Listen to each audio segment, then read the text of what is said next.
Will it always end the same way, asks Dexter. First of all, can we just mention, I'm sitting here with Arika Mittman, writer of episode 807, Dress Code. Hello, Arika. Hello, Scott Reynolds. How you doing? I'm good, thank you. Yeah, thanks for coming in to talk about your episode. No problem. That voiceover at the end, Dexter wondering if he made a mistake with Zach and with Hannah, and will things always end up the same way? Can we just mention how friggin' talented Michael C. Hall is with his voiceover things? He's awesome. He is awesome. I think we're very lucky that we have an actor who literally, not that our directors aren't wonderful, but who requires basically no direction, and he just nails it every time. I guess they he's just amazing. Go into a trailer with a microphone and say, "Can you just say these lines?" And he just does it.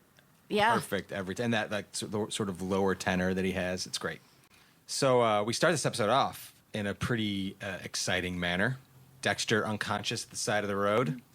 Yeah, it was an exciting episode to do, actually, and funny. And rewatching it too, I was like, this was a fun one because we had the return of Hannah Mckay. Yes, which everybody's been waiting for. Yeah, we just got a taste of it that previous episode with when Dexter and Deb sitting down having the little steaks and beer, something they haven't had in forever. Mm-hmm. But the steaks and beer, I don't think it was steaks and beer. They were just eating donuts, and but eating together, a ritual that they've sort of fallen back into, and all of a sudden, Deborah falls over.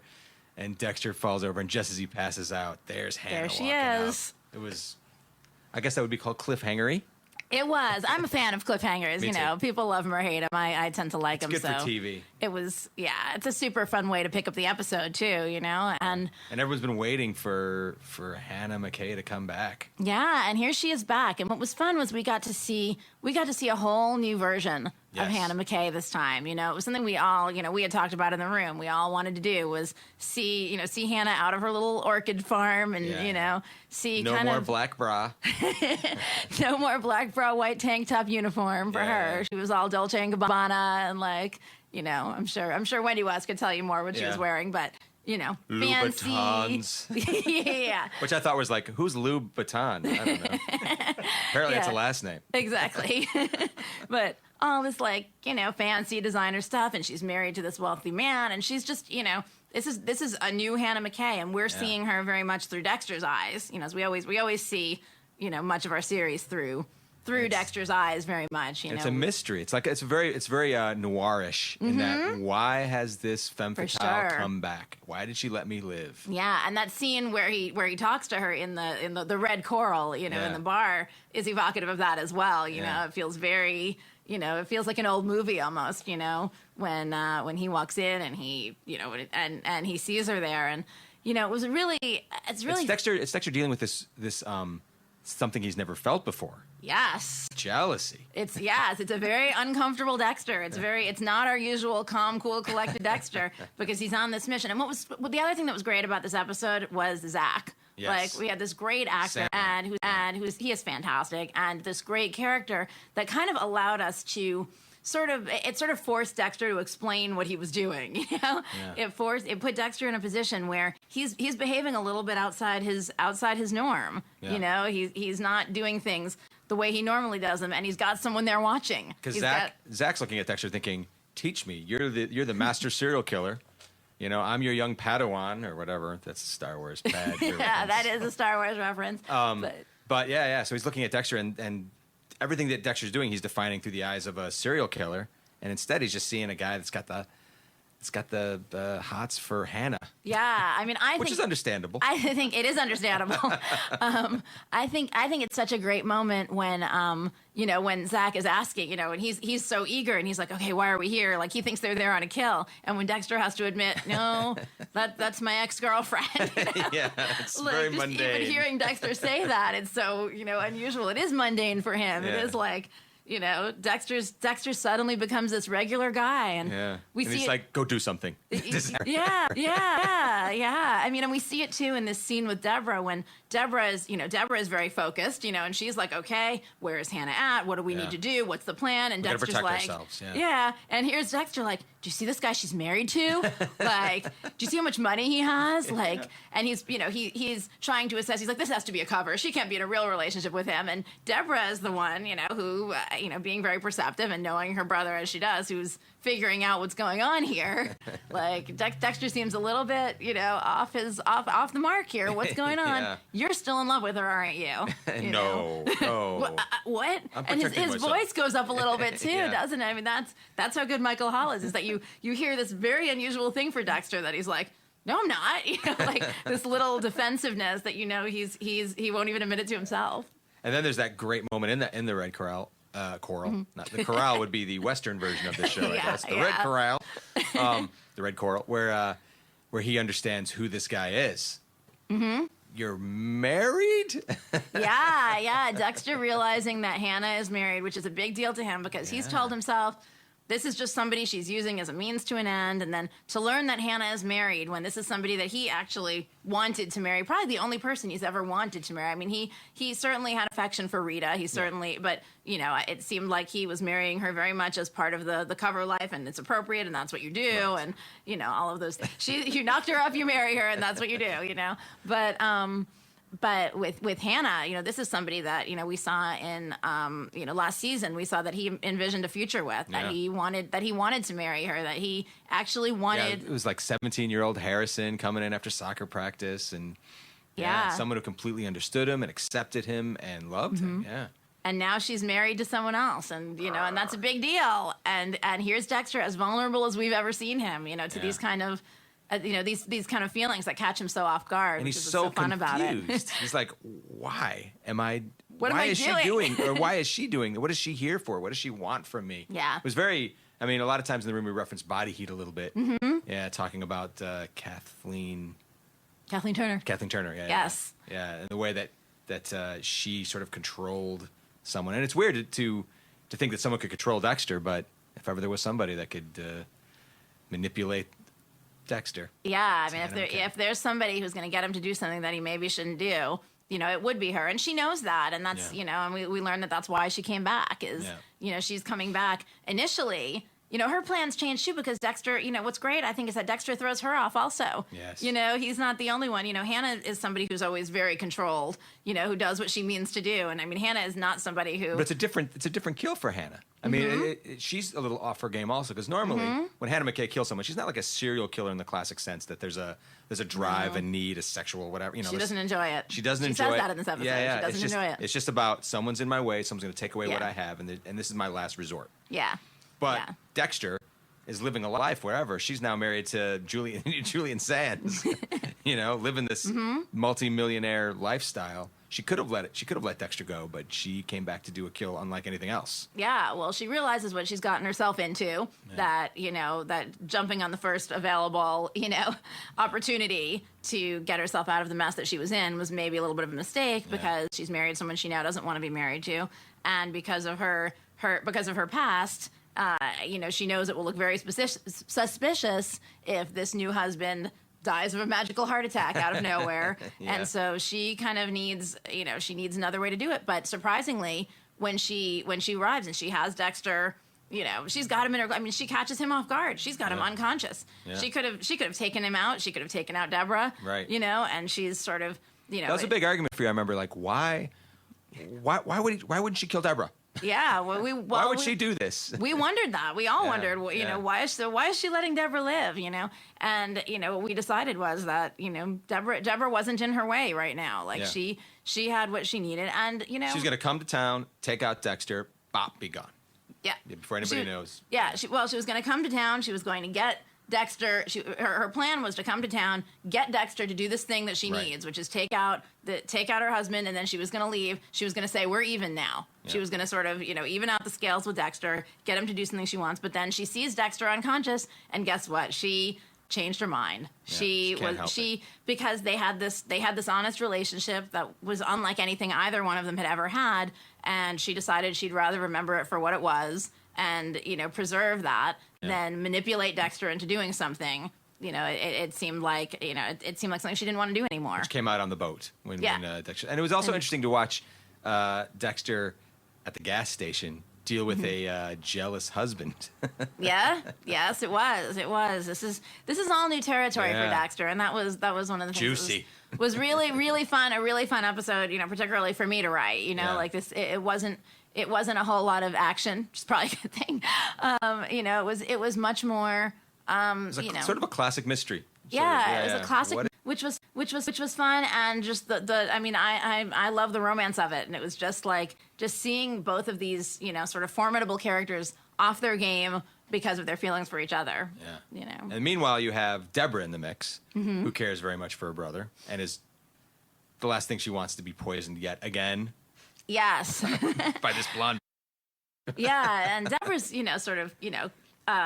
wrestling with her own, feelings about this because, for Debra, this is Debra has, in this season, we've seen that she is, she's finally kind of coming out of this, horrible place that her PTSD has left her in. She's just starting her recovery process, basically. And thanks to Dr. Vogel. Thanks to Dr. Vogel. Which is a very weird relationship they have.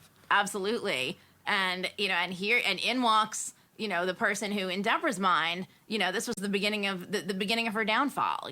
Debra, in Debra's mind, the biggest mistake that she made, or one of the biggest mistakes that she made in the past was asking Dexter back last season to kill Hannah. Right. And that was for her a turning point in losing her moral center, losing her sense of who she was, because the Debra Morgan that we all know would not have ever, asked for something like that. Right. But during the course of that season, learning what Dexter was, sort of coming to terms with that, and all of that, everything that goes along with it, put her in a place where she was willing to ask Dexter to kill somebody, which also, a little bit, because of her own feelings, her own feelings for Dexter, her, colored her feelings for Harry Hannah. said it was okay too, helped out a little bit. This was Harry's plan, finding out that. Yeah. She reaches this place where she's okay with it, and then she's realized now in her recovery, that never should have happened. And Hannah Mckay represents a lot of, for her, Hannah Mckay represents, where she lost her way. Yeah.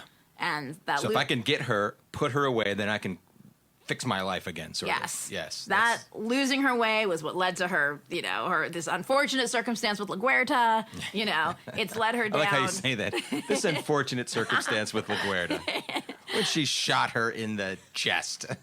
I think that's perhaps how Dexter would think of it. It's perhaps an unfortunate circumstance. Of course that didn't happen. Yeah. But I think for Debra, that's that was the moment, and she, as a result, Hannah Mckay is in her sights. Hannah Mckay cannot just come back to town, do what she's going to do, and she's put in a position where she has to debate, do I trust Dexter to take care of this?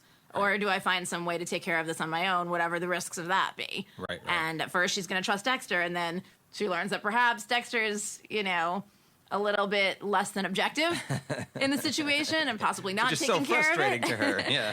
And she realizes maybe I'm going to have to take care of this on my own, even if that means deceiving my brother, which is something we've rarely seen her do, putting a GPS tracker on his car. Right. Something we've not seen really anybody do to Dexter. Yeah. But she did. It feels a very, very true brother-sister relationship there at that point. Yeah. And she knows him better than anybody. She knows his vulnerabilities. She knows exactly what he's up to. And so she, tests her theory. Yeah. Sure enough. Why is his car going down to those docks right now? Which then she has to pull in Elway, which they have a very interesting relationship, because it's very clear that Elway, from the very start, we wanted it to be that Elway's got a crush on Debra. That was something interesting, it was initially, before casting and things, we thought, Debra and Elway, that's going to be maybe a romance, what's going to happen with it. And then, just sort of turned out that they were playing better as rivals. They were kind of playing better, and, we'll see this more in episodes to come, but, they start to play, they actually played better. But it's because of Debra's attitude toward him. I think so. Yeah. Yeah, this is actually what was fun, is this was the first episode where he kind of, says enough is enough already with you. He actually yells at her because he's been pretty understanding all season of the Debra Morgan craziness. Yeah. And, he's been kind of okay with whatever, because it was clear that he was, interested in her, but she kind of rebuffs him one too many times. And it felt that was the right moment. There's just so many times you could take that sort of treatment. Yeah, and he called her out on, like, she was kind of being mean to him. She wasn't, it was, And he's been nothing but amazing for her. Yeah. I've let you do whatever you want. Yeah. He has. It was and fun. it went from, like, it wasn't, sort of sexual banter and stuff. It was, she was being downright mean to him, and he called her on it, know, and so that was kind of fun to give that character something to do, Yeah. Yep. Jamie, let's talk about Zach a little bit too, because that is such an important part of this story. What a great character. Yeah. I mean, I know, as you know, we all in the room, we just love the idea of this character. We've always wanted to do sort of, what if there was a young Dexter, right. Who came into his world, somebody who reminds him. In the previous episode, we saw Dexter lets this guy live. Right. Somebody who meets his code, somebody he put on his table. He was ready to kill him, and we've only seen that a couple times, with Hannah Mckay for obvious reasons. Right. Very different reasons. Very Let's different be very reasons. clear. Very different reasons. But in this situation, his reason is that he sees a version of himself. Yeah. And he sees, and he's thinking about the future. He's thinking about, the Dexter of season 1 is thinking about his next kill. Yep. His future is 2 weeks away. At Yeah. the most, is and setting up, planning for that thing, and now we got a Dexter that's thinking about his legacy. yeah. It's thinking about, who am I? What am I going to be in the future? And what am I going to pass on? What is my legacy going to be? Yeah. And he has a son whom he loves very much, but who does not display any of his serial killer tendencies. Other than like thankfully, the normal 4-year-old, completely selfish, give me what I do you want. think perhaps all 4-year-olds are sort of They're serial sort of killers? psychopaths, yeah. Maybe. Give it to me now. Yeah, I think so. But he has a son who he's obviously not going to pass this along to, and I think Right. Dexter, He doesn't even want to. Dexter Let's be doesn't clear want about to. that. Yeah. I don't think Dexter wanted to really pass it along to anybody, but here's a kid who is so much like himself that sort of gives him an opportunity, to pass this on and To give him away, because Yeah. otherwise this kid is going to end up dead in jail on a table, killing somebody else. Yeah, it's a chance for him to give this kid a life, which is in the Dr. Vogel brings up to him, and Dexter. It's funny how let's talk about that. Dr. Vogel's sort of pushing this on Dexter. 'Cause Yeah. she really does. She does. She pushes it on Dexter, and it's something that Dexter was, initially, would not want to do. But Dexter, I think it's just that Dexter sees himself in this kid, and he, having sort of learning from Dr. Vogel aspects of his past that he didn't know about before, that there was this person who, was his spiritual mother, as we like to say, this person Shaped who what he is. who helped Harry, give him this code, and without whom Dexter might be in jail or dead, or in some rehab center somewhere, some sort of psychiatric lockup. But through Dr. Vogel, it enabled Harry to give Dexter this life, and Dexter sees this kid, and it's sort of undeniable for him that he has no choice but he feels in that moment he has no choice but to pass on what was given to him, and not to how can I deny this person who is so much like me what I was given, and decide that he is he's worthy of death. And yet here he is stuck. Probably any other time in his life, Dexter would have taken this kid completely under his wing, started training him, showing him the ropes, so to speak. He would be focused. Yeah. But guess what? Instead, he's not. He's like, Hannah. Yeah. And it's so interesting, again, we said this before, but it's so interesting to see that, in this that most vulnerable moment for Dexter, when he's most off his game, when he's sort of behaving as atypically as we've ever seen him behave, he's got someone watching. Yeah. He's got his little trainee around, and who ordinarily he could say. And this kid wants it. He wants to learn. He understands that Dexter holds the keys to life. Basically for this kid. And he's there doing whatever Dexter says. And there's that moment that sort of locks it in, I think, for Dexter at the police station. Yeah. When he understands that Quinn is following him around, because Quinn thinks he killed their maid that was sleeping with his father, and he comes up with his own solution to get Quinn off the trail. Yeah, which impresses using Dexter. his tools, using the stuff with the photography and watching. Yeah. And Dexter suddenly realizes this kid, when this kid walks in with Matthews and Quinn and says, "This guy's harassing me," and he gets Quinn completely off of him. You got nothing on him. Stay away. There's a wealthy family. That Dexter sort of looks at him with new eyes, like maybe this kid is worthy. Dexter's impressed. Yeah. Yeah, Dexter's impressed because this kid is, this kid is doing things that Dexter would have It's like what he did with Doak, sort of. Yeah. Yeah. Get him in trouble with somebody else Yeah. and get him away, get the cops away from him. But the downside of being Zach is Zach, the difference between them, and Dr. Vogel brings this up, she highlights this, that there's a big difference between Dexter and Zach, which is that Dexter was trained from a very young age, much younger than Zach was, by his own father. Right. And so Dexter had a reason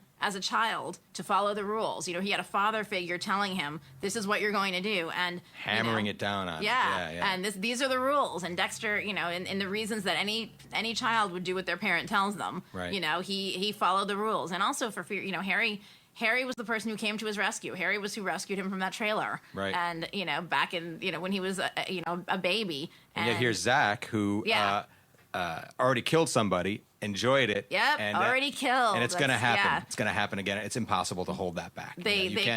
You can't uncork it. You can't put the cork back in now. Yeah. I mean, they had caught Dexter before he had killed small animals. Right. They caught Dexter before who he had hasn't, ever... right? Before he had ever killed a human. So we haven't killed small animals. That was a joke. I have not killed small animals. I don't know about you. Oh, you're right. There was a spider incident. You're right. I'm guilty. Erica's like I'm the guilty. most compassionate person I think I've ever met. Yeah, toward animals. It's amazing you write for this show. But you're fine with killing people. It's a challenge at times. Yeah. Yeah. Well, that's okay. Yeah. People are okay. Kittens not okay. But Dexter, Harry and Vogel got to him before he had done anything like this, and so he knew that there were rules. And by the time Dexter killed that nurse, right. He was trained. Right. And and they wouldn't let him do it. He recognized that he needed it because Yeah. he understood the repercussions if I don't. Yes. Because his dad's a cop and everything. And what was great and then that scene outside the police station where Zach is like, okay, we're gonna do it, and Dexter says, long before I learned how to do it, I learned how not to do it. Right. And he's trying to tell Zach that you're gonna have to control it and hold back. And he gives him that nugget of the code. Yeah. Yeah, people who deserve it, which is new to Zach, but he's eager. He's all like, okay, people who deserve it, let's do it. And then Dexter forsakes him. Dexter goes off. He's off with Hannah, which leaves him, super pissed. And jonesing. And jonesing, and then he gets to see Cassie. Yep. Hot Cassie. Hot neighbor.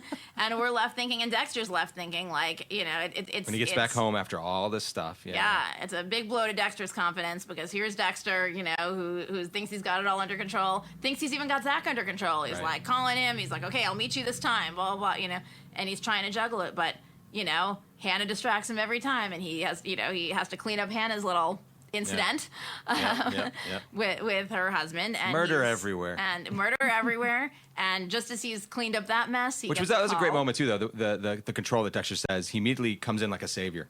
Yeah.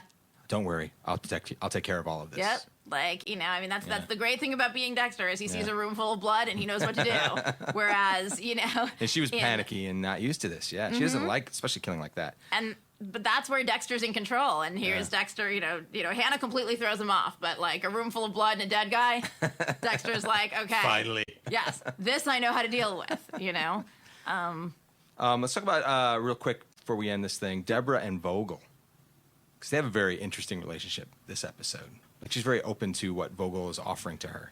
They do. I think the most interesting thing about it, though, is that we as an audience question Vogel's sincerity. What is Vogel's stake in all this? Is that Dr. Vogel is not necessarily, she's not the therapist from season 7. Right. The therapist from season 7 who arguably, though she did plant that little nugget in Deborah's head about being in love with her brother and such, but, one could argue she was, right on the mark. So this is not the objective therapist from season 7. This woman also has an agenda. Yeah, she wants to get Dexter back on track and get him to follow and get Zach and Dexter to work together. And this Debra Morgan is in the way.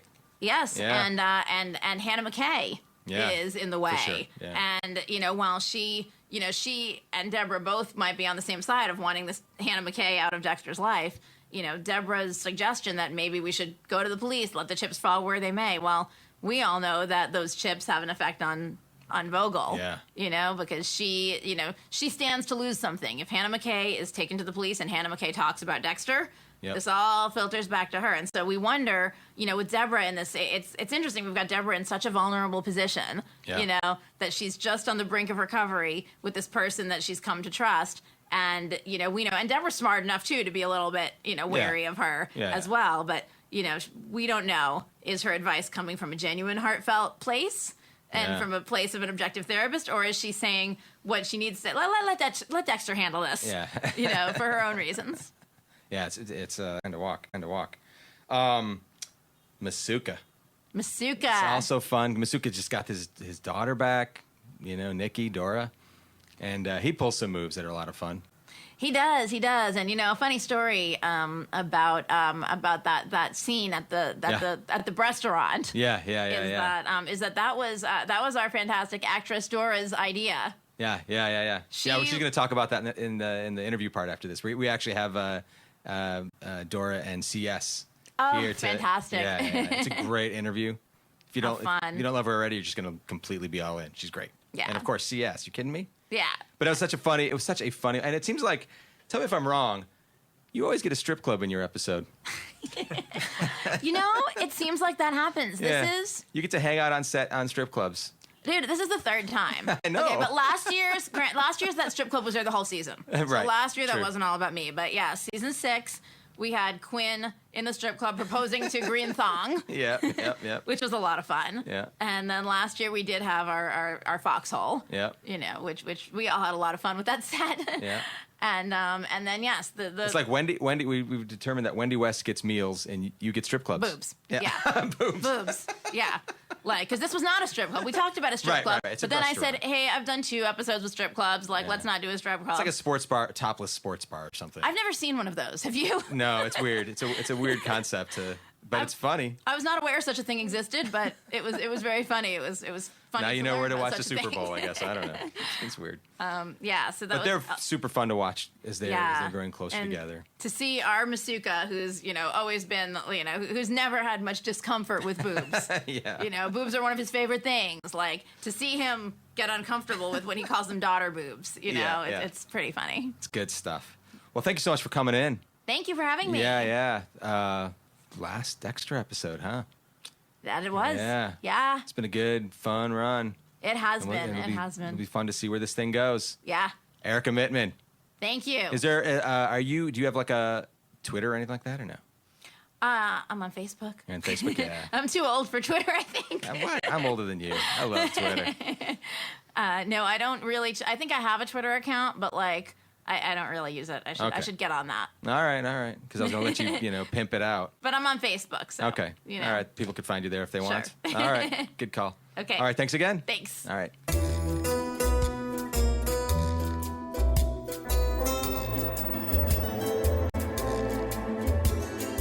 Hey, so I'm sitting here with, in case you're wondering what's going on, I'm sitting here with with C.S. Lee, a.k.a. Vince Masuka. Hey. Yeah. And then Dora Burge. I'm sorry. Burge. Yeah. Why do I get the R mixed up? I get that RU thing mixed up always. It's kind of a weird name. Like I call church Trutch. Trutch. Yeah, no, not really. I'm just dyslexic with R's and U's. It'd be really bad if you were Asian. Yeah, that would be. I would be a cliche. You'd be a walking cliche. Thank you, Charlie. Yes. And you are playing Vincent Masuka's surprise daughter. Surprise. Did you research sperm donating at all? Of course. It's actually like a really intense process. It is. So what I hear. Yeah. You got to go through a lot of criteria. Yeah. Somehow Vince Masuka slid right on through. Yeah. It was a while back, though. How many years ago? It would have been. It would have been 22. 22. That's yeah. right. Well, I do say I did it because I was in college and hurting for cash. Right. So that probably was a lie. And the free porn. Yeah, exactly. He always left with the porn. You're gonna pay me to do that, and sure, I'll do it. I'm Sign down. me up. Yeah, exactly. I do it all day. His college career. I don't want to think about that. No, I do. Come on, tell us all about it, Vince. Oh man, sad days. What's interesting is we, I think back in season 2, we even talked a little bit. There's like a line, or 3. There's a line about Masuka sperm doning. Mm-hmm. Yeah. Well into his 30s. Oh, yes. So there could be more. Yeah. This could be the spinoff. Wow, he's gonna have kids popping up like every other year now. So let's talk through this whole this season. What's been going on here? So you find out. We were talking to Colin Hanks a little while ago on another podcast about how, as an actor, it's always weird to open up a page and suddenly find out, oh, I've got a cousin, a daughter, a father, a mother-in-law. People just sort of show up out of nowhere. And so this happened to you. Yes, it did. And I actually was really excited about it because, so far we hadn't learned too much about Masuka's clean pass. Yeah. It was an exciting element, I think, because you don't know too much about his background. Yeah. His, what happened with him. If he puts on a front, or if this is real or not real, or it's a little bit of mix of everything. I think. And anything's a possibility with Masuka. So, and so when this came along, I was like, yeah, why not? Of course. And then I saw the actor, Dora Burge. Burge. And I said to myself, hot damn. It's like Masuka's got some good genes. Uh-huh. America will agree. It's going to be fun. And we were all very excited when first of all, this whole story sort of came about because of your real life. You sort of... Yes, I have a 6-month-old daughter. And we were thinking, what would happen in the room? We were like, what would it be like if Masuka had a daughter? And suddenly, I think someone else was like, what would it like if Masuka had an adult daughter show up? Yeah. He would probably try and hit on her. there was a point where that almost happened. Yeah. We talked about that he was going to totally... It did. No, it did, that's right. Oh, yeah. Yeah, it was briefly, it did for a brief moment, and then he slowly realized. You can call me Daddy. No, wait. You're really misunderstanding me. So, and we were all very excited that it was you from Friday Night Lights, which was quite an incredible run when you were over there in Texas, filming things in Texas. Now you're in fake Miami. Yeah, that's so weird to think about. Well, when people are like, "Oh, we're so excited that you're here," and I'm like, "Really? Cool."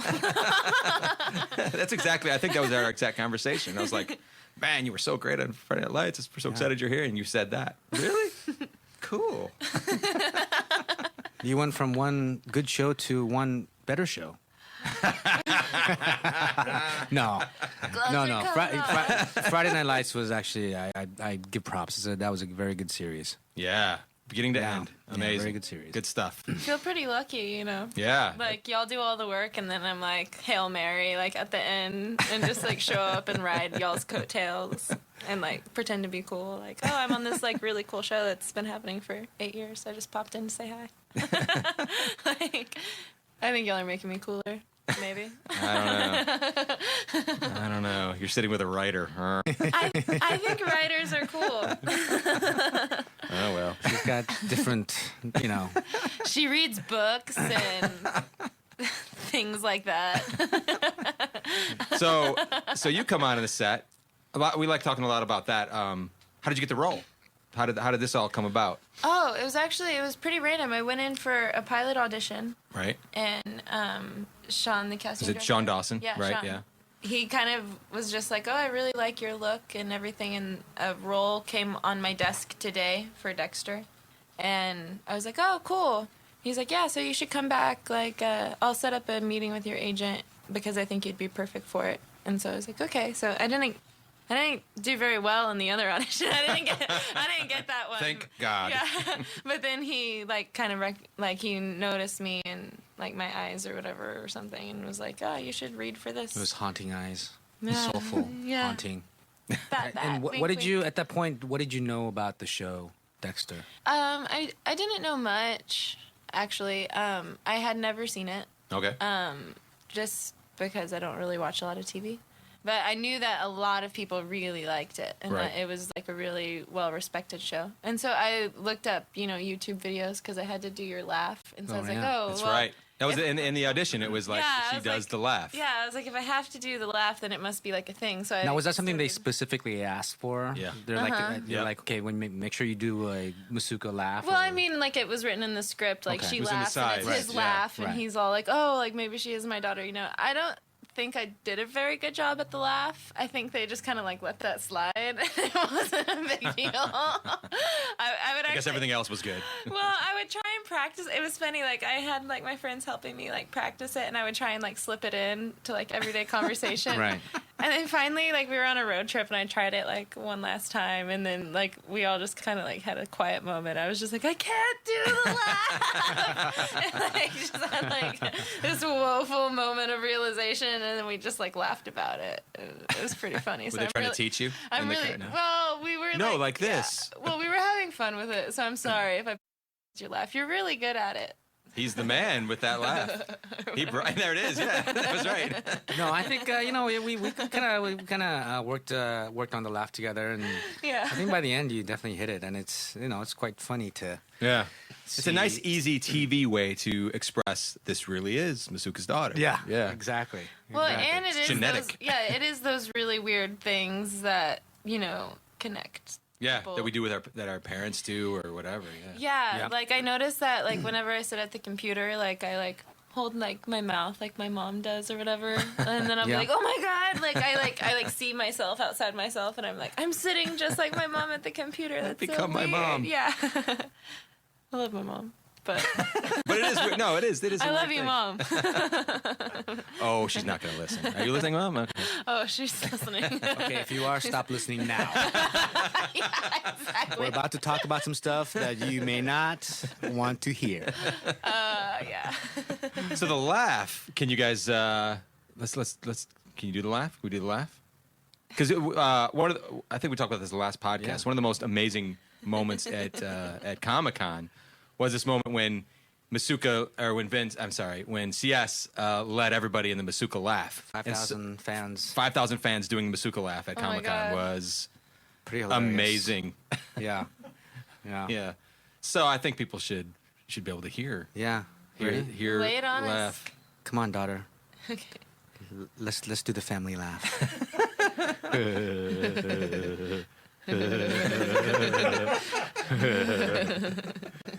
It's gonna be somebody's ringtone. Someone's gonna like take that moment, cut it out, and Yeah. it's gonna be ringing everywhere. That's funny. I just imagine like the Masuka household watching TV on a Sunday night. The father, the mother, the daughter, the son, they're all Dude, that should be in 12. I was just in the writer's room. They're like, what should happen for 12? And I'm like, cricket. I don't know. That's not my job. Road trip. I think you said road trip. Oh, yeah. We should do that. We should do that moment where it's just the two of them. Oh, that's that. We're not gonna say though. Don't say anything. don't say yeah. Don't speak. So let's talk about this journey of what we saw on screen of Masuka and Nikki. So when you had to think this through, when you were thinking through this role, did you start thinking about why would Nikki really go to see this long lost dad, or was it just how's that work when you your process or whatever? No, I mean, it made a lot of sense. Like, it was all there. Like, her mom died, and growing up without a dad, and then you know that you have one and stuff like that, and then your mom is gone, and it's just kind of like a curiosity of like, oh, I wonder what that guy is like, Yeah. if I'm anything, whatever, if I'm anything like them. Everyone has kind of like a need to know, like, everyone has some sort of need to know where they came from or something. Yeah, it felt very genuine when you were coming in, and yet Masuka's response is a little different. What? When you first met, when we first met, all I knew there was some young girl tail. looking for me at Miami Metro, and of course, I only can think of one thing when that is entered into the mix. So, I thought it was some intern wannabe or, some girl that I hit on previously At a club, And it actually Somewhere. worked. Yeah, they actually, sought after me. But of course, in the end, we find out that she's actually my daughter. So yeah. At one point, we were even talking like, does he Wah, pass wah. out? Would that make him just completely fall over? But then, Oh, man. felt a little sitcom-y maybe maybe, yeah. because people don't really pass out. No, well, I mean, unless Super shocked. Yeah, there's some, there's gonna be some heavy-handed stuff going on. Maybe Yeah. if he was like had the bird flu on top of the fact that he had a long day, and then next thing you know, this hot girl walks in and says, "I'm your daughter." Then he would faint. Yeah, would- that's, that'd be over. that's too much of a setup. Not funny. If only we Sitcom. thought of that. We should have Yeah. had you up there. Yeah. So then comes the what do I do with the daughter? Yeah, I think that's sort of like the next episode, right? Yeah, I mean, what do? You sort of have to, I guess, get to know them, and what she's like. But then, right away, you're thinking, why is she looking after me? Yeah. Why is she, trying to find me out? What's wrong with her life? What is she? Is she looking for cash money? Right. That was Quinn.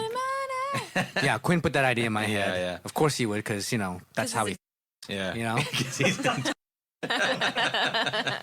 Or maybe it's happened to him before. Yeah. I 'cause- feel like it was a lot of what was fun. What we enjoyed up in the room when we were sort of thinking this through was it revealed some insecurities behind absolutely. behind Masuka, which you normally don't get to see.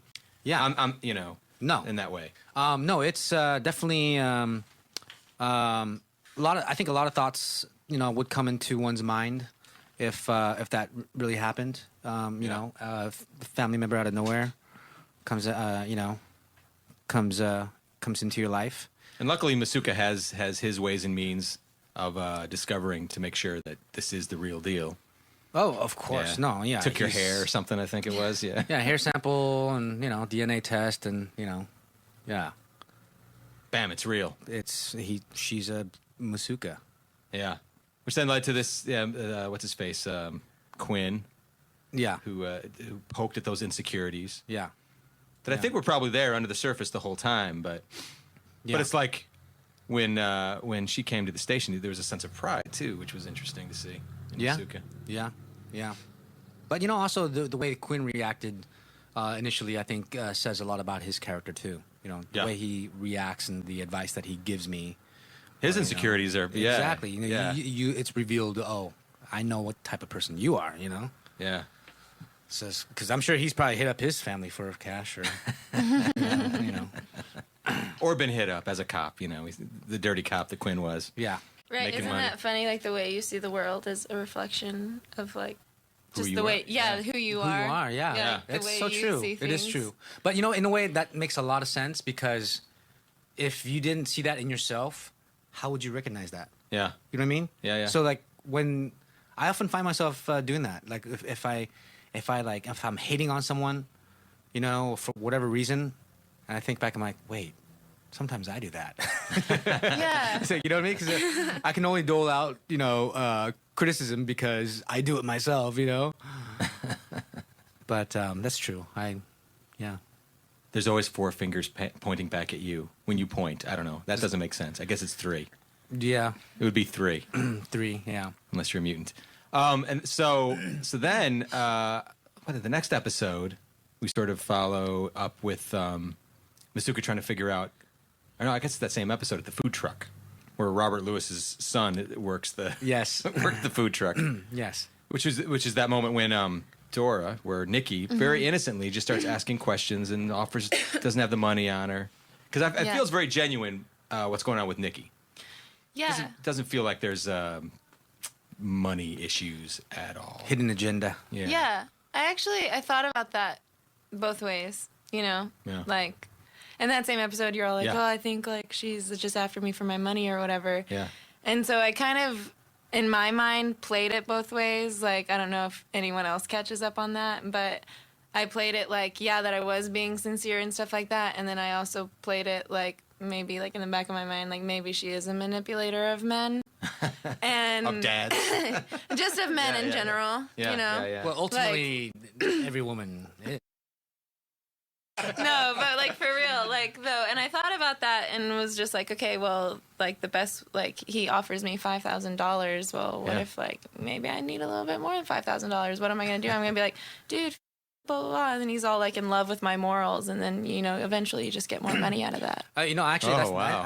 that's Didn't think about that, did you? No, we didn't. We're thinking a No, little more that's genuine. honestly, that's a really good choice that you made as an actor. I got to praise you because, of course, we don't, as actors, we don't really know what's going to happen in the subsequent Yeah. episodes. So, you can't not play that. Yeah. You know, you have to have room for ambiguity. You know, Right. so I think the fact that you played it both ways, I think, is great because you want the audience to feel. Is she? You know, you want half of them to say she's after money, half of them to say, oh no, she's sincere. Yeah, exactly. You know what I mean? Well, and like the director in that episode, like one take, he was like, I really do believe that, like, that you forgot your wallet on purpose or whatever. And I was like, oh, I wasn't being a very good con man. Okay. Like, you know, but you know what I mean? You give them both, like, or whatever. But it's always more fun, like, to have more fun in your own brain. And like each time it's something a little bit different, at least to you, whether or not anybody else sees it. Yeah, you know, sometimes things in life isn't always black and white. Yeah, sometimes exactly. it's gray. Yeah. Very, You know, this is a show about grays, that's for sure. Yeah, you know what I mean? Yeah, So you never really know anyone. The only person you really know is Dexter, and even he doesn't know what he's saying at times. Yeah, he's certainly He's an surprised you on unreliable occasion. person. Yeah. Yeah, or maybe I wasn't really after your money, but then you put the thought into my head, and I'm like, oh, well, you know, I mean, like, Well, he does how much have money all do this. you have? Yeah, it's like, You know? So why do you think Masuka gave her that money? Well, I honestly, Speaking of intentions. yeah, I honestly thought she, you know, needed some money, and she probably was maybe a little embarrassed to ask me outright. Right. And I kind of wanted to get our relationship sort of over the first hurdle of knowing each other. So I think, you know, in a sense, that would be the sort of parental thing to do, just okay, here, just I know you need money, just take it. You know, let's move on. Let's you know, let's get beyond this first meeting stage of our relationship. Right. And also You to know. knock out the awkwardness a little, I imagine. No, of course. Yeah. Like, Yeah, that's just what you to- want. Let's just do that. And let's have this relationship. Yeah, just to sort of like, okay, you know, say, you know, you don't have to be embarrassed. Just, you know, in a way, he wants to not talk about it either. You know, he doesn't want to be so awkward and, you know, with the money situation. He just wants to get over it. Right. You know. Which then leads us to probably one of my favorite scenes in this season of Dexter was the how about I come visit you at work sometime Yeah. moment. Yeah. The dress code episode. Yes. Wait, so which was your favorite moment? His response. Yes, that moment. Which, by the way, we should talk about because this was when Scott Buck was talking with you about this whole sort of thing. When we were trying to figure out, so what sort of job would she have? Because we hadn't decided anything at that point. And then you gave Scott Buck a call, and we were like, hey. Yeah. I said that I thought she was stripping. Right. But We didn't quite go all No, that we way. didn't go that way, which is probably good because, like, maybe I'm not that snazzy of a dancer as, like, I think I am. So it's probably good that I didn't have to, like, put my skills to the test. You know what I mean? Dora Snazzy Dancer. Right? That's hilarious. But I don't know, like, I know girls, like, because I'm from Austin, you know, and I know a lot of girls that, like, do, like, hoop dancing and, like, fire spinning and, like they do pole dancing, but they're actually, like, badass at it. Yeah. It's, like, they're, like, super gnarly. Like flash dance. No, like, No. cooler than that. What? Like, it's like Cirque du Soleil or Oh, something, okay, like, okay. you know. So it's like like on more the pole. burlesque-y than... Yeah, Yeah, it's yeah. well, you know, it's like there's Gymnastics. some talent Yeah. involved, you know, and so like I know a lot of girls that like do that and like go to like strip clubs and stuff like that, but they're not like strippers. They'll Yeah. just like go to shows or whatever. I saw a show where people doing that on silks. Yeah, Like a Oh, yeah. burlesque I'm learning thing. how to do Luca that. Vavoom, it was. Yeah. Yeah. You're learning to do that. I'm learning how to do silks right now. You have Yeah, some like serious arm strength yeah, like well, it's and legs, everything. well everything, but it's mostly like because you have to have like a really good grip and like Yeah. you don't realize you're like God, like there's actually like muscles in my hands, like Yeah. and they can be strong or weak, and right now like I can't move my hand, you know. But I just started, so I'm trying to like. If only we'd known, you could have been a silks. I could have been. Look at me silks. Blown Masuka's mind. But yeah, so then I became a waitress instead. But it seemed, you know, because obviously, like I knew about his character, Yeah. and his way with women, Yeah. and The way he looks at women, even. the way he looks at women and Yeah. everything like that. And I called Buck and I was like, wouldn't it be really funny? I mean, okay, Just keep going, wouldn't it's it be all right. really funny, you know, if if it was his daughter and then like he's seeing it like through a completely different perspective? It was really the only thing that made sense to me. Yeah. It was good for his character. I mean, it's interesting that you were thinking about outside of yourself, but you're thinking about Vince Masuka and story. And Well, because he's my lifeline. Yeah. He's my only tie to this entire thing is him. Right. You know? So it all has to, cater to him because he's the one that people care about. People do care about Masuka. They love Getting you. sad. They do love They Masuka. love you. But yeah, so I thought it was funny, and so I called him and told him that, and I was like, this is probably neither here nor there. Oh man, season 7 has come out, huh? Yes. Damn. I was thinking we should have gone in post, gone back to the foxhole, and actually put her in there so that people could say kind of like, oh wait. What's the I recognize that girl. It was a strip club. Season 7. Season 7. Yeah, that's why they decided to make it a waitress. They still could add some scenes in there, with you in there. Right. But it was very. Thinking. Oh, you always thinking. Yeah. I really do want to see if you're a snazzy dancer. So then you got to do this. Then Buck came in the room. He's like, "What do you guys think about that?" We're like, "Oh, that'd be funny." And sure enough, Yeah. was that then on the day when you had to go perform? Mm-hmm. Were you nervous at all, or was it just like, whatever? I mean, I was kind of going back and forth about it. Was that your first time doing topless? Masuka's been topless on the show in his G-string. Oh yeah. Leopard skin. Something to see.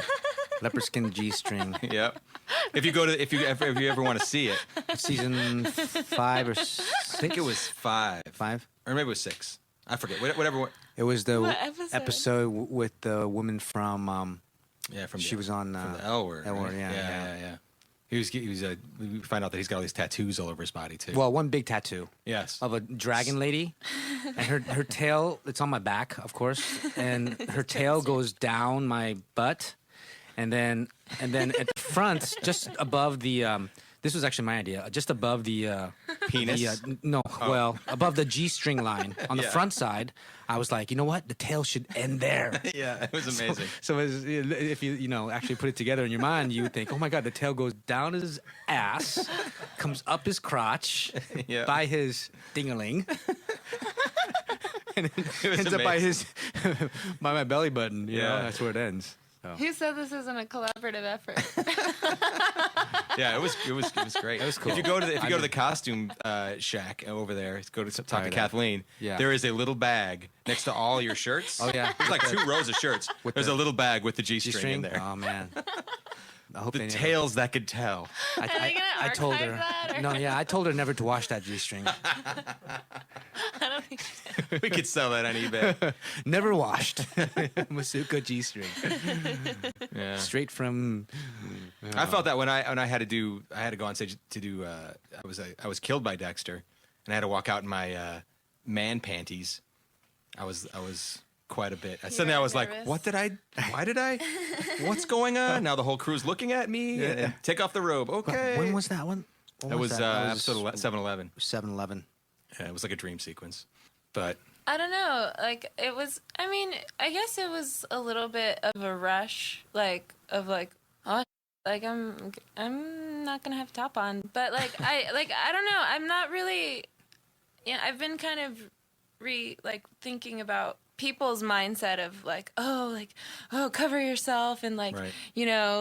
breasts are shameful or whatever, and it's all and when people I feel like when people think that way, that kind of breeds this really weird standard towards the feminine body or anyone's Right. body. People are really uptight about their bodies and stuff Right. like that. And I just kept being if this was France, it wouldn't be a big deal. That's right. But Yeah. their boobs, God bless you. well, and I think more women should think like that.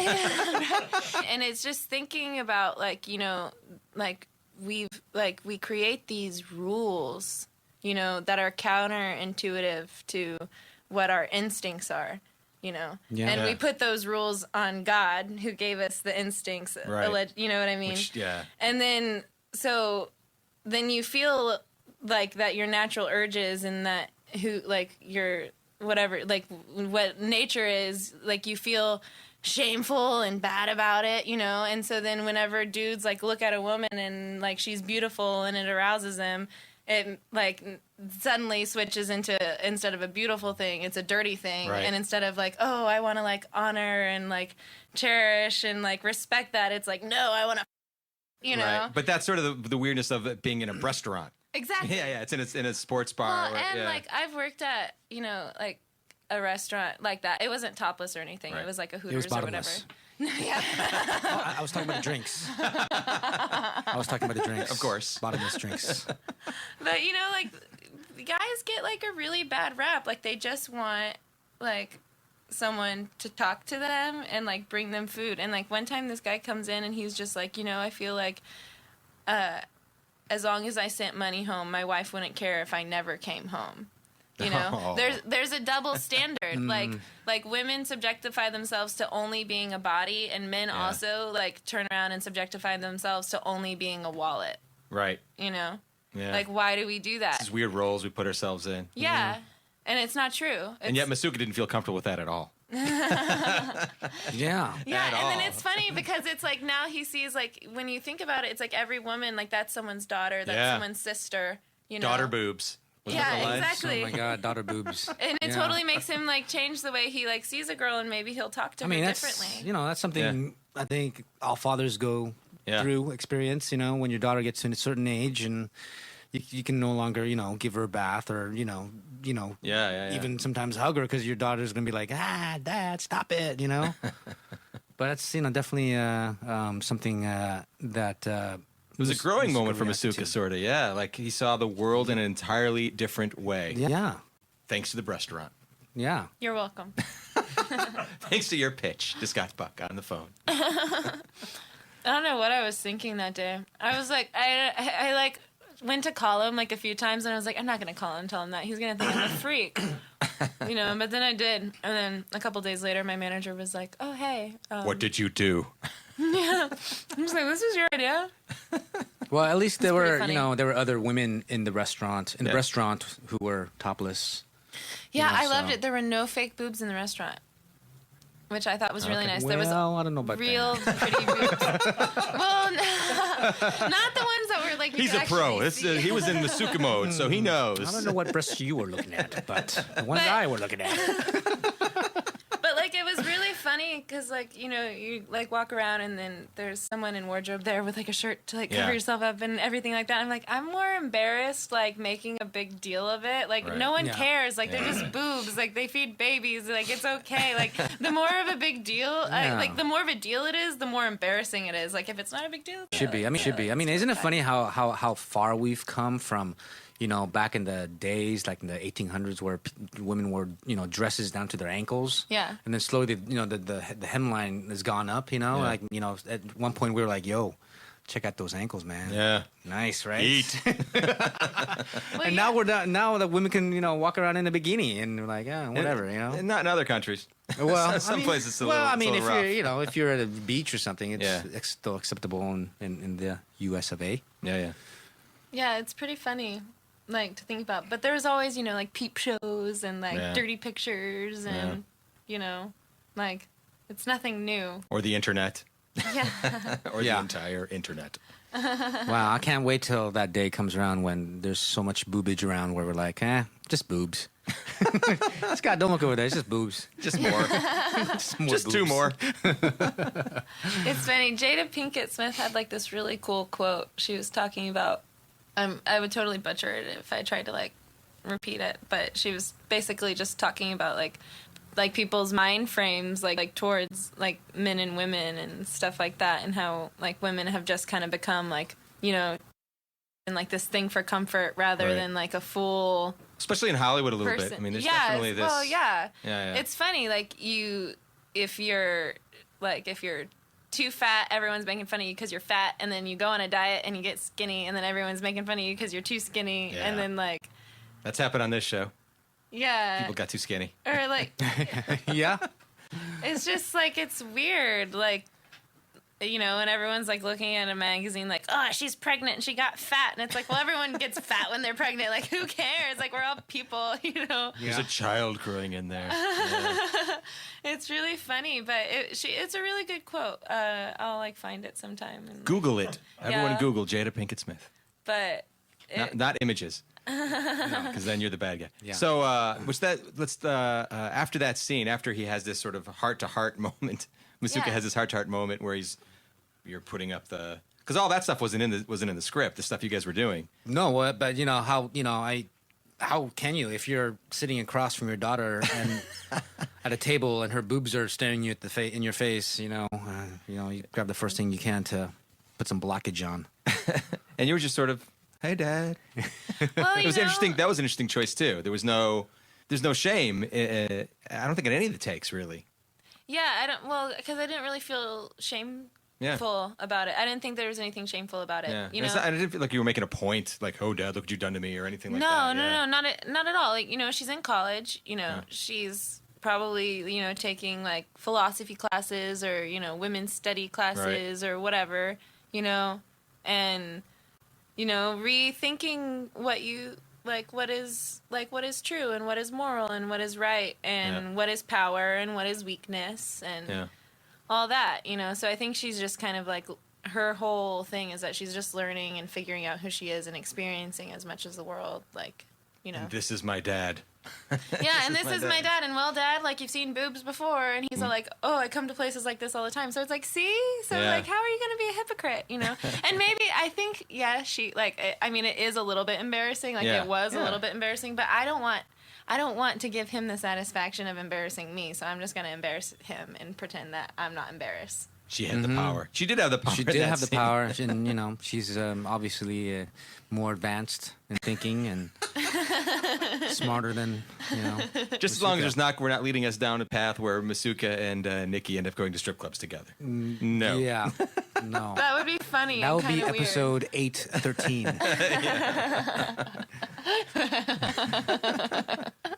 The Easter egg hunt. But I'm sorry, I didn't mean to like give you a heart attack or anything. I was just having a little bit of fun with you with that plot line. No, it was. I think it was. I remember, that shooting that scene, and we had a lot of good stuff come out of that night, and I felt by the end of the shoot, I think both of us and the director, we were like, I think we were satisfied. We got a lot of different stuff out there. As I say, you guys, improv's not the right word, but a lot of when you guys act together, a lot of things happen.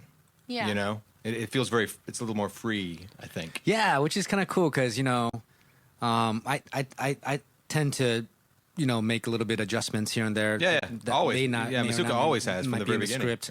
And here comes Dora as my daughter, and one of the first things I threw at her when she in the scene when she first shows up at the Miami Metro, right. I threw something at her that wasn't in the script, and she just totally went with it and threw it right back. And I was like, okay.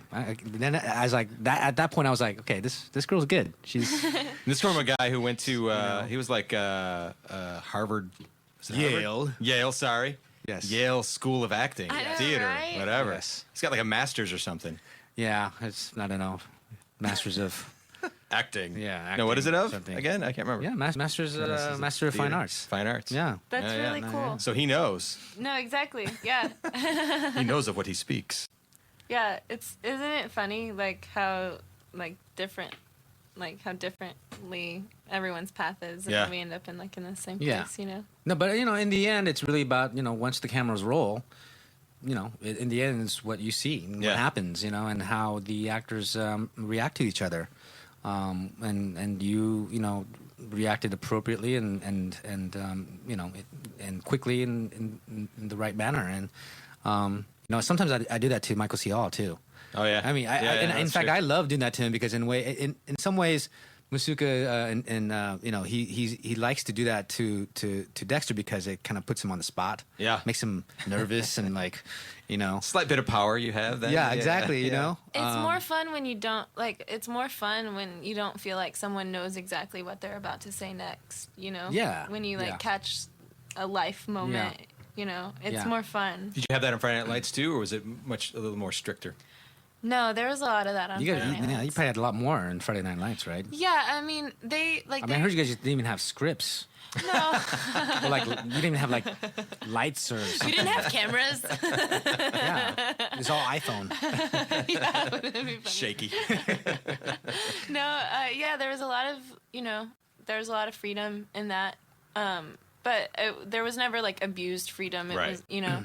The intentions were always there in the story. Yeah, well, and sometimes it really helps to have the writer will have a really long speech written or something like that, and sometimes you just need to say a few words, but it's good to know all of what's going behind that, because sometimes if you even just think something, it comes across, you know? So, like, I am the...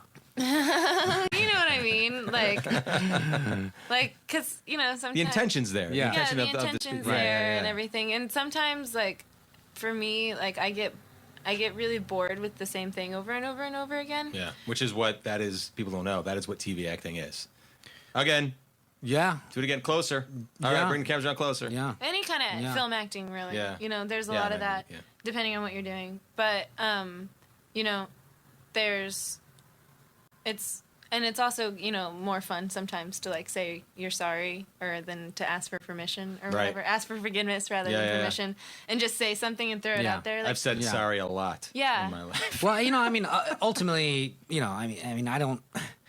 Whenever I try to, like, improvise or ad-lib, I always go from the point of, well, what the writer had intended. Right. Yeah. You know, because obviously I'm not as good as you guys as a writer, so it's like, you've done the work. But also So things pay off. And on episodic television or serialized stuff like this, you never know what's going to... I mean, who'd have thought you had a daughter? Yeah, no. But what I'm saying is, like, you know, I think, you know, if there's any young actors out there, you know, I'm trying to push the idea that, you know, my improvising or my ad-libbing isn't just out of nowhere. Right. It's coming from somewhere, and that's, you know, I'm trying to reinvigorate or emphasize what the intention was, you know, whether of the scene or the line or and that's, you know, because you can't, if, you know, everyone did their own thing any which way but loose, then, you know, then it would be which is one of my favorite Clint Eastwood movies, by the way. Yes. Right Turn, Clyde. Yeah. Yes. Yeah. Exactly.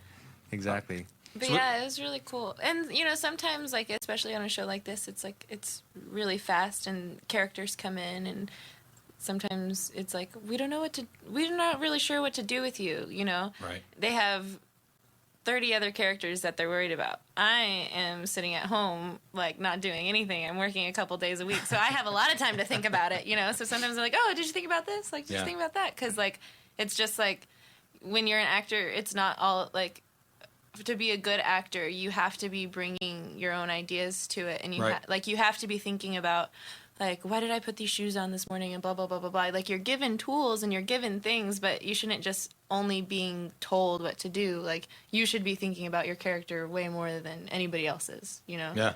Yeah, but frankly, we don't have time. Yeah, but still keeping in line with what they want. Yeah, that's so true. I mean, honestly, you know, working on the show, I think one thing I learned that was really crucial was that there isn't any time. Yeah. And you have to, you know, give, you know, you have to at least give them one good take. You know, what the script, you know, what the writer intended, what the director intended, you know. I mean, we don't have the room to, you know, try different things all day, you know, like a film where they go through, you know, 5 pages in a day. Yeah. You know, or we're going through 2 like pages in a day, you know. 8. Yeah, we're going through 8, 12. Yeah. I mean, there's just isn't any time, which I think in some sense is more. It's a difficult way of acting. Yeah. You know, I mean, and if you think about it in those terms, you know, Michael C. Hall is a brilliant actor because, I mean, how does he do it? How does he juggle everything? You know, he's in just about every page. You know, and he's sometimes just looking, and it's just voiceover, and he expresses something with a look. And, that's not easy to do, man. And it's interesting to hear how you guys are thinking about your characters all the time because, you know, Dexter's a show about Dexter. So everything that you guys do is sort of in service of Dexter. Oh, and yet we sort of have this, but we have this new relationship that suddenly pops up. Which then, let's talk about that final scene in episode 7. When, is it 7? Yeah. Yeah, it's 7. Yeah, 7. I keep thinking, because we're so, you know, we've been so far ahead at this point. That final scene with outside, was it Joe's shack? Is it Joe's? No, it's not Lucky Joe's. Pete's. Lucky Pete's, that's right. Joe's shack didn't clear. That's right. Yeah, it was supposed to be Lucky Joe's. Lucky Joe's. But then it became Lucky Pete's. Lucky Pete's. Who ever heard of a bar named Lucky Pete's? Yeah, right. Now we did. Now we did. A restaurant named Lucky Pete's. It's that final scene when Masuka makes this suggestion. Want to talk through that? How you guys that night? It was night outside exterior Lucky Pete's. Oh, you Yeah. mean when That he extras- what yeah, Mr. you make the basically- offer. The offer to come work at Miami Metro with him. Yeah. Yeah. That's a big step to ask your daughter, who you've never met your entire life, didn't even know was around, to come work with you. It's risky. It is risky. It is terribly risky, but at the same time, you're just thinking about all these older women that are staring at her at this restaurant and thinking to yourself, I want her to leave this place as quickly as possible. Which is so funny coming from Masuka, who Yeah. in previous exactly. seasons we're always seeing him like, hey, let's go here, let's go. Well, you forget the real reason why he wanted to leave the place is so that he could actually come back and enjoy it. I mean, come on, you gotta think about these things. Now that he knew about it, Yeah, Hilarious. things haven't changed. you need It's to just- go now so that I can come back and stay for a while. This was my spot. They have good hot wings.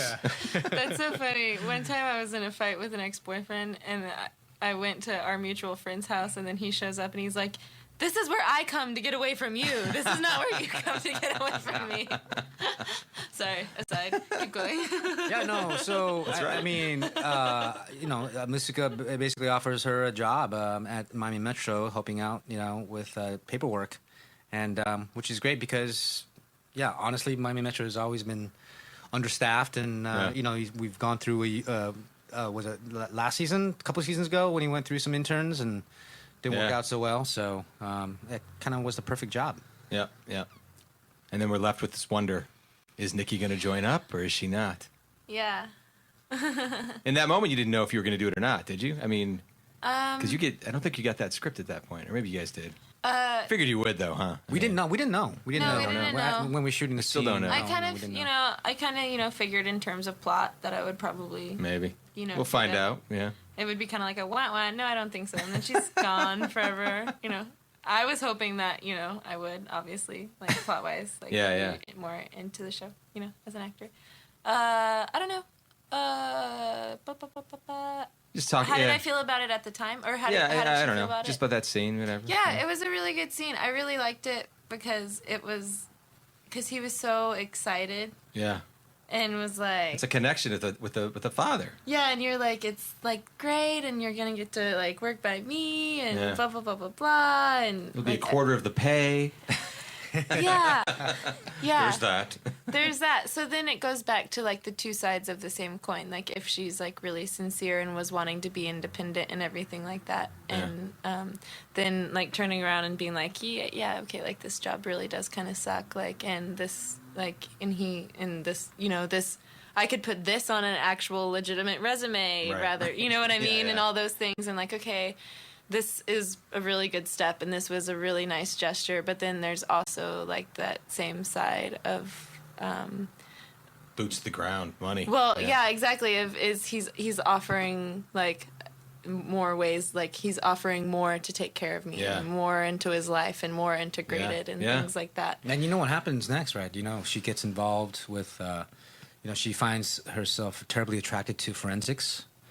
She becomes a incredible forensic analyst. And then you have the spinoff right there. Yep. Nikki. Yeah. Wouldn't that be funny?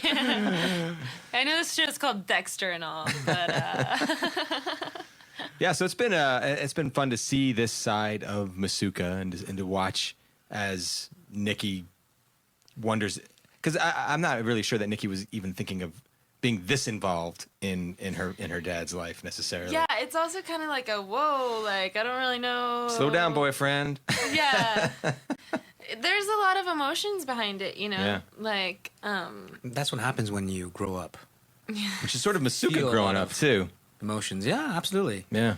Yeah. I mean, everyone goes through changes. Everyone morphs. You can't stay the same forever. Yeah. well, and it's Even like, on TV. yeah, even it's on like TV. this. It's this really weird, like, oh, he's my dad, and I should do what he says, but I mean, he's not real. Like, he's like, Yeah. he is my dad, but he's like not my dad at the same time. Because you make a decision to and- call him Vince. Yeah. Throughout it, it's always Vince up until later on, which we won't. I even call talk him about. dad in that episode. Oh, do you? Oh, that's right. Yeah. Okay. Because he's At all the like, end of the scene, yeah. yeah, he's all like, "You're gonna be a stripper," and I'm like, "I'm not gonna be a stripper, Dad." That's right. And I'm like, "Oh, weird," you know. And I don't know. I think honestly, I think it's you know, the connection and stuff like that. Like, but So what was it like? A lot of people want to hear, you know, lots of people want to work on Dexter. I feel like there's a few people that would like to. Yeah. What's it like coming on to a show? I mean, you're coming on season 8, walking in. The read-throughs are terrifying enough. So what was it like coming on to Dexter? Were people like, was Desmond a jerk? Yes. No, Desmond's wonderful. Yeah, it was great, you know. Everyone is in their rhythm and everyone's doing their thing and stuff like that. You seem pretty easygoing about things. Like roll with things. I think it's because, you know, our job is to not be aware of the camera. Like you're aware of the camera, but at the same time, like, it's not supposed to be there. Right. You know? So I kind of sometimes forget that That it there's a whole crew and everything? Or well, what do you no. mean? I realize all that while it's happening and Yeah. everything like that, but I forget that it actually is being filmed and then Right. that it's being edited and then that a bunch of people watch it. Like, I don't Yeah. think of Yeah. it that way. But what about just like even the whole, like, walking into these people have been together for 8 years, Oh, a yeah. lot of them, you know? And Was suddenly I nervous? in walks Dora Burge. What's up, guys? I don't know. Yeah, That is exactly what you did. That was. What's up, guys? I mean, at the read-through, you were very easygoing, and you walked up to everybody and Yeah, I mean, like, sort of fearless or something. I don't know. well, maybe not. Like, I have kind of, like, social anxiety, sort of. Huh? But Good career choice, actor. yeah, I know, right? It doesn't make any sense. Like, I'm a cretin for punishment or, like, a masochist or something.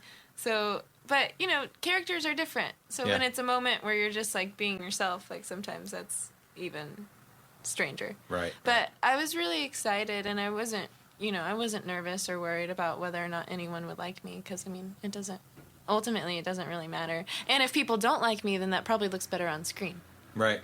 Yeah. you know? Yeah. I don't know. I wasn't really worried about it. I was excited in, Was like, it sad when Friday Night Lights stopped? Fell apart. No, it fell apart. It didn't fall apart. No. It didn't fall apart. That's like my third favorite TV show of all time. So, Yeah. because that seemed like a very tight family, also, just on screen anyway. Yeah, it was. Everyone was really close in the cast, but also the crew. Like, Yeah. I got to be really, really good friends with a lot of the crew members, you know, Yeah.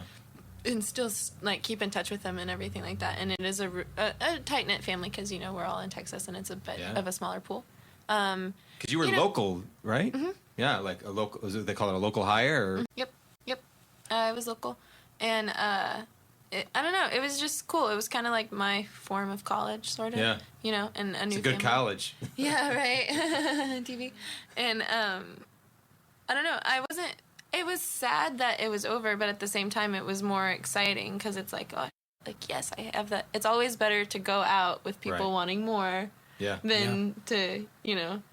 Yeah. Then to go out and people. It's just like if you're dead, your away. records are worth more, but like if you're still alive, they're like $5 on clearance, you know? Yeah. Yeah. Sometimes. But Yeah. I was really excited to. So you get be to see part the of it. ending of 2 different shows. I just realized that.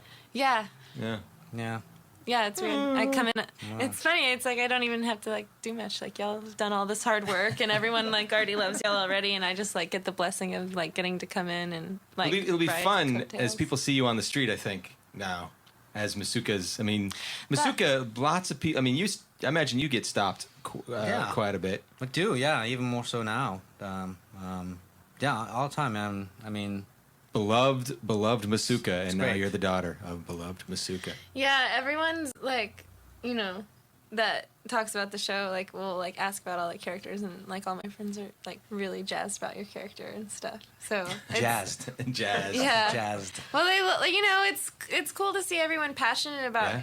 you know, the show and stuff like that. Like, because I don't know, it's cool what we do. Wait, so you never pretty got the amazing. reaction of like, oh wait, so you play the daughter of who on Dexter? Which And you're one? like- and you're like Masuka, and they're like, oh. No, they're always like, that's hilarious. I love that guy. Blah blah. You're Okay. not Asian. Well, since- That's usually what everyone says is you're not Asian. You know, and I'm like, I know. You're like, really? You gotta watch the show. What? Find out. But I don't know. I guess that now I'm a little bit nervous because maybe people have like seen my boobs. So that's a little bit weird. That's kind of what I was thinking about would be weird is that like, you know, you see people and they're like, oh, hey, like. Yeah. No. But I mean, it's cool. Like, they're never going to be the same. I'd recommend you do what you did on the show and just be like, hey, what? It's all good. I probably. Yeah. Make them. I would Make them say. feel uncomfortable. I would say don't. Bad advice. It's probably not a good idea on Sunset Boulevard. Dora on TMZ. Boom, boom, boom. Once again, No, see, I was only that's trying a to make nightmare them to me. embarrassed. Like, that's a nightmare to me. Like, fame is such a silly thing. but acting is fun. But acting is fun. Yeah. But You guys acting do is it. You really guys do it fun. so well. Yeah. Thank you. It's been. Thank you. It's fun to do, especially on this show. Yeah. Season 8. It's almost Oh, over. my God. I have a say. question. Oh, So good. was Masuka always supposed to have that laugh, or did you make up the laugh? No, well, I made the laugh what it is, but in the script it said he had a Pervy laugh. I pervy, think. quirky Pervy laugh or something. Yeah. Yeah.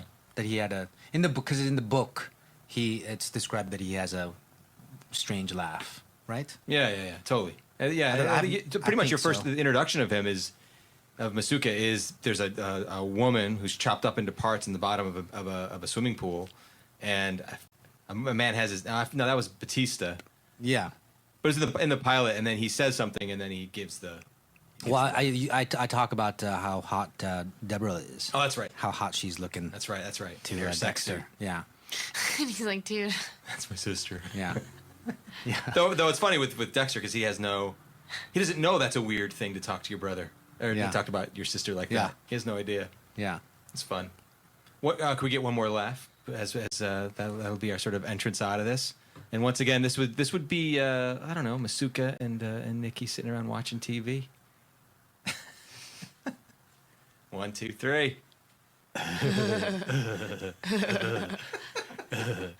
Hey, pass the popcorn. I don't even want to know what you're watching. Hey, thanks so much. You never know what these You two. never know. Showgirls. Love that show. Love that movie. So thanks so much for coming in. I think thanks everyone's for gonna having love. us. Yeah, Yeah. good times. Thanks. C.S. Lee, Vince Masuka, Dora Burgess. Did I say it wrong? It's okay. How did I say it right? You were close. Burge. Burge. Burge. Burge. Yeah. Oh, there's no S. Burge. Is No. there an S? No S. There's no S. Burge. Yeah. If there were two of you, it'd still be one Plural. Burge. Yeah, no, it still would be Burge. The Burge family. You wouldn't see the Burgess family. No. But I got it now, Burge. I said it like 6 times, Burge. Got it. Yeah, thanks for coming in. I think I'm gonna change my name. Don't do it. Don't. Keep it, Tara. And I'm Scott Reynolds. I'm one of the writer producers on the show. Yeah. Yeah, thanks for coming in. But it's got to happen again and again. It has to happen. Good times. Scott. Good times.